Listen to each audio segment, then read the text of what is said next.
What's up? Welcome back to Whitney Styles YouTube channel. In this video, I am showing you how to make rice water for hair growth, which was a really big trend on YouTube a couple years ago. Because of the protein that rice contains, it's said to improve the strength, texture, and growth of your hair. So I'm gonna go ahead and test it out. In this video, I'm only showing you how to make and prepare the rice water to go on your hair. This will be a two-part video. So here are the ingredients that I use to make the rice water. Of course, everything will be listed in the description box as well. Couple measuring cups, rice, a mixing bowl, a mason jar, an orange, essential oils, a spoon, and a strainer. I know some people like exact measurements, so that's exactly what I'm going to give you today. I grabbed 1 cup of rice, so enriched, extra long grain rice that I just picked up from Meijer, and I'm pouring 1 cup of rice into a medium-sized mixing bowl. Next, I poured 2 cups of filter water into the mixing bowl. You can use whatever type of water you prefer. Some people use bottled water, some people use spring water, some people use alkaline water, so whatever your preference is. With clean hands, I'm now going to clean the rice. So I'm really just rubbing the rice grains in between my fingertips to remove any extra starch, bacteria, dirt, dust, and any other impurities that may be in the rice grains. I continued to clean my rice for about 5 minutes. For me, it was important to clean my rice because if I didn't, number one, all that extra starch and bacteria would have ended up in my hair and on my scalp. And number two, that extra residue will clog up the spray nozzle on my water bottle. And I ain't trying to buy another water bottle, so. After just a couple minutes, you can already see how cloudy or milky the water is already starting to get. So after 5 minutes, this is what it looks like. I am going to strain the rice to get rid of this excess water and then just only keep the rice so that we can start to fill our mason jars. So that's what's coming up next. So off camera, I use this metal and mesh strainer that I got from Burlington to get rid of that cloudy water. I just poured it down my sink. Get rid of the cloudy water, but definitely keep the rice. So this is what the rice looks like. Some of the pieces are starting to clump together. The texture of the rice also feels a little bit different, like it's not as smooth, but that's okay. So now I'm going to grab my mason jars. I'm going to use a metal, just household cereal kitchen spoon to put the rice, basically transfer the rice from the mixing bowl into the mason jars. I only fill my mason jar about 1/3 of the way full because I am still going to add water, and you also need to leave room in case your rice expands during the fermentation process. The next thing I do is grab an orange, and then I just cut a few slices of the orange peel to go into my mason jars. In all the tutorials I watched, they said that rice water can have a really foul odor depending on how long you allow it to ferment for, and I ain't trying to have none of that. Like, I cannot have stinky odors, stinky smells going in my hair. So just in case, I sliced up some orange peels. So now I am just going to take some water, once again filter water that came out of my refrigerator, and fill my mason jars. I pour 1 cup of water into each mason jar, so my ratio is 1/2 cup of clean rice to 1 cup of filtered water. If you have watched any of my other DIY videos or self-care videos, you know I'm a fan of essential oils, so your girl's gonna add some essential oils to this recipe too.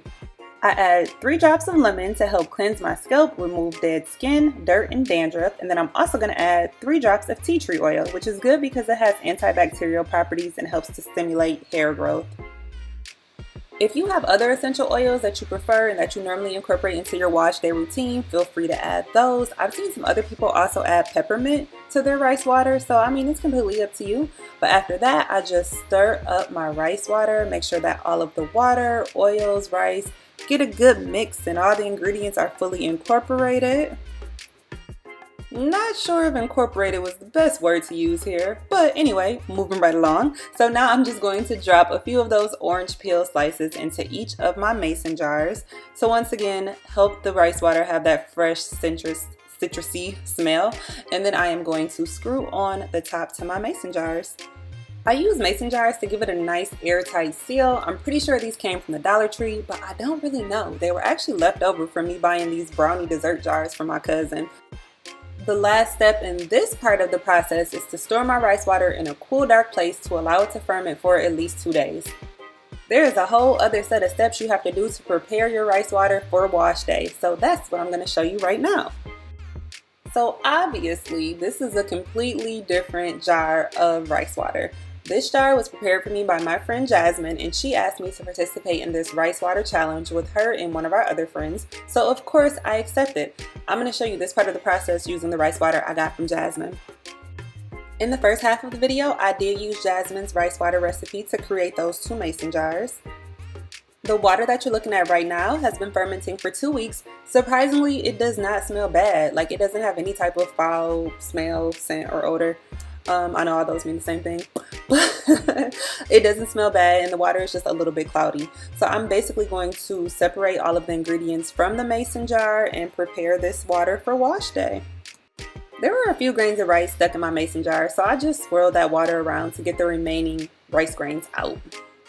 Now I'm just removing the orange peels from the mixing bowl. I don't throw these away. I actually put them in my garbage disposal, allow the water to run, and turn the garbage disposal on, and it's a natural way to freshen up your garbage disposal and your kitchen. Here is a close-up of what the rice looks like. After 2 weeks, it did slightly expand in the jar. Now I'm rubbing the rice in between my fingertips the same way I did when I cleaned it in the first part of the video. I'm really just trying to release any last minute nutrients, proteins, and whatever other magic happened during the fermentation process, trying to get all of that out of the rice. I do this for a couple minutes. If you're pressed for time, you can probably skip this step. Now, on to transferring the contents into the water bottle. Back at it again with the metal strainer and the measuring cup. So I'm going to use a 2-cup glass measuring cup that I got from Target. A measuring cup is helpful because it has a spout on the front that you can use to easily transfer your liquid into your spray bottle.